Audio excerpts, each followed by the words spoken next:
ஓம் நம சிவாய். நம்ம சிவோத்கர்ஷ மஞ்சளியில் லவணனுடைய வரலாற்றை நம்ம போன ஆடியோவில் பார்த்தோம். அப்போது சுவாமி சொல்லி வரம் கொடுத்துட்றார், உன் மகன் லவணன் கையில் இருக்க திரிசூலம் இருக்க வரையில் உன் மகனை யாராலையும் வெல்ல முடியாதுன்னு. அப்போ அந்த பலத்தால் லவணன் சூலஹஸ்தனாக இருந்துட்டு உலகங்களையெல்லாம் துன்புறுத்திட்டு வந்தான். அதனால வருந்தின மகரிஷிகள் ராமரை தஞ்சமடைகிறாங்க. அப்போ அவர் லவணனை அழிச்சு வருமாறு சத்ருக்னனை அனுப்பி வைக்கிறார். ராவணனை கொள்ள கருதின வேளையில் இந்த அஸ்திரத்தை பயன்படுத்தலை. ஏன் தெரியுமா? இந்த திவ்ய அஸ்திரம் பஞ்சபூதங்களையும் விட அச்சத்துக்கு உள்ளாக்கிடக்கூடியது. அதனால சக்தி மிகுந்த அஸ்திரம்னுட்டு சொல்லி விஷ்ணு தேஜோ ரூபமாக உள்ள அந்த திவ்ய அஸ்திரத்தை சத்ருக்னன் கிட்ட கொடுக்குறார். அத்தகைய அஸ்திரத்தை அழித்த பிறகும் அந்த ஆற்றல் மிகுந்த லவணனை இந்த அஸ்திரம் ஒன்றிலே வெண்ணுட முடியுமா? இதனையும் நீ லவணன் கையில் சூலாயுதம் இல்லாத நேரமாக பார்த்து பிரயோகம் செஞ்சாதான் அழிக்க முடியும்னுட்டு சொல்லிடுறார். ஏன்னா சிவன் அழித்த அந்த சூலம் அவ்வளவு சக்தி வாய்ந்தது. அது கையில் இருக்கும்போது எந்த ஆயுதத்தாலையும் அவனை வெல்ல முடியாது அப்படின்னு சொல்கிறார். அப்போ சத்ருக்னனும் அப்படியே சூலாயுதம் லவணன் கையில் இல்லாத நேரம் பார்த்து வைஷ்ணவாஸ்திரத்தை பிரயோகம் பண்ணி லவணனை அழிக்கிறார். அத்தகைய சூலாயுதத்தை உடைய பரமேஸ்வரன் தான் தலைவர்னுட்டு அந்த ஸ்லோகம் சொல்கிறது. அடுத்த ஸ்லோகம் சொல்கிறது, எந்த மகேஸ்வரனுடைய அங்கமாக விளங்குறவற்றை விட வேதமானது வணக்கம் செஞ்சு போற்றுறதோ அவரே என்னுடைய சுவாமின்னு சொல்கிறது. அப்போ எப்படி ஆறுது? நமஸ்காரபூர்வமாக ருத்ரனை மட்டும் இல்லாத அவருடைய கோபம், அம்பு, வில்லு, கைகள் எல்லாத்தையும் வணங்கி துதிக்கிறது வேதம். இவரே என் சுவாமி, இவரே என் சுவாமின்னு வேதம் சொல்கிறது. அப்போ உலகத்தில் உள்ள எல்லா விவகாரங்களுக்கும் சிவாதீனமாகவே இருக்குது. அதாவது உலகத்தில் தோற்றமும் முடிவும் சிவபெருமானுடைய கண்கள் திறந்து மூடுற செயலில் அமைஞ்சுடுறது.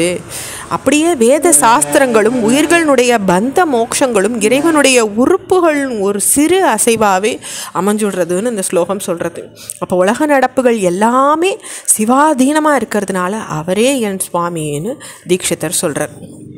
அப்போ தேவர்கள் எல்லாருமே ஈஸ்வர சக்திக்கு அதீனமானவா. சர்வேஸ்வரன் ஒருத்தன் தான் சர்வ சக்திமானாக இருக்கார் அப்படின்னு சொல்கிறார். முன்ன திரிபுர சம்ஹார சமயத்தில் தேவர்கள் ஒன்று கூடி எந்த வித திரிபுரத்தை வெல்லலாம் அப்படின்னுட்டு ஆலோசிச்சுட்டு இருக்கும்போது அக்னி, சோமன், விஷ்ணு முதலிய 3 பேரும் சேர்ந்துட்டு ஒரு பானத்தை அமைச்சு அந்த ஆற்றல் மிக்க ஆயுதத்தை பிரயோகிக்கிற ஆற்றல் தம்மக்கிட்ட இல்லை, பரமேஸ்வரன் தான் அதை ஏற்றுக்கணும்னு வேண்டிக்கிறாங்க. அப்போது உங்ககிட்ட ஆற்றல் இல்லைன்னு வருந்த வேண்டாம், என்னுடைய சக்தியில் பாதியை நான் உங்களுக்கு கொடுக்குறேன் அப்படின்னு சொல்லி நாங்கள் எல்லாரும் ஒன்று சேர்ந்தா கூட உம்முடைய பாதி சக்தி எங்களுக்கு கிடைக்காதுன்னு தேவர்களே ஒப்புக்கொண்டுறாங்க. தாங்களே திரிபுர சம்ஹாரம் பண்ணணும்னுட்டும் அப்போ கேட்டுக்கிறாங்க. அப்போ சிவன்கிட்ட எல்லாரும் வானவர்கள் எல்லாரும் போய் சேஷ பாவத்தை அடையிறாங்க. வானவர்கள் எல்லாராலையும் பூஜிக்கப்பட்ட பெருமை வாய்ந்த வேதம் சிவபெருமானுக்கு வாகனமாக அமைஞ்சு அவருக்கு அப்போ தொண்டு புரிஞ்சுது. சிவனுடைய உத்கிருஷ்டத்தை நயம்பட அந்த ஸ்லோகம் விளக்கிறது. முன்னொரு காலத்தில் சோமகன் அப்படின்ற அசுரனால் வேதங்கள் கவரப்பட்டு கடலுக்குள்ளே மறைச்சி வைக்கப்பட்டது. அந்த வேதங்களை மகாவிஷ்ணு மத்ஸ்யாவதாரம் எடுத்து கடலுக்குள்ளே சோமகனை வென்று மீட்டுன்னு வந்தார். அத்தகைய பெருமை வாய்ந்த வேதங்களை அத்தியாயனம் செஞ்சு பெற்ற கௌசலத்தாலேயே பெரிவாளுடைய பெருமை விளங்குறது. இப்படி தர்ம மூலமாக விளங்குற காரணத்தால் தான் நான்முகன் 4 முகங்களையும் 4 வேதங்களையும் இன்னும் ஓதிண்டே இருக்கார் அப்படின்னு சொல்லப்பட்டிருக்கு. அப்போ பெருமை மிகுந்து விளங்குற வேதங்களை வாகனமாக பரமேஸ்வரன் தாங்கின்னு இருக்கார். பரமேஸ்வரனுடைய பெருமை இதை விட ஏதாவது சொல்ல முடியுமா? ஸ்ரீ மகாதேவன் ஒருத்தன் தான் சர்வதேவ பரிவிருட்டராக விளங்குறார். அதாவது திரிபுர சம்ஹார சமயத்தில் பரமேஸ்வரனுக்கு பூமி தேராகவும் வேதங்கள் குதிரையாகவும் பணிபுரிஞ்சுது. அந்த தேரில் சிவன் விரைஞ்சு ஏறும்பொழுது அவருடைய பலுவை தாங்க முடியாமல் குதிரைகள் முட்டிண்டு சடசட சப்தத்தோட தேர் விழற நிலையில் இருக்கிறத பார்த்து அறிஞ்ச திருமால் எருது வடிவெடுத்து அதை தாங்க முயற்சி பண்ணினார். முன்னரே ஆதிசேஷன் பூமியை தாங்கின்றிருந்தும் திருமால் எருது வடிவில் தாமும் தாங்க முயன்றும், ஆனால் அதை தாங்க முடியல. இத்தகைய வலிமை மிக்கவர் சுவாமின்றத தெரிஞ்சுக்கணும்.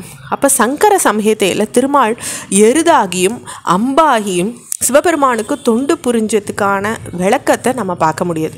முன்ன மேகவாகன கல்பத்தில் தர்மமானது தான் சிவபெருமானுக்கு வாகனமாக ஆகணும்னு பிரயாசப்பட்டு தொண்டு புரிஞ்சுது. அப்போ மகாவிஷ்ணு தானும் அவருக்கு வாகனமாகணும்னு கருதி சிவபெருமானை நோக்கி கந்தமாதன பருவத்தில் கடுந்தவம் புரிஞ்சார். அதன் பயனாக சிவனை நேரில் கண்டு என்னை தாங்கள் வாகனமாகவும் பானமாகவும் ஏற்றுக்கணும்னு பிரார்த்திச்சுட்டார். சிவபெருமானும் அப்படியே ஆகுகன்னு அருள் புரிஞ்சார்.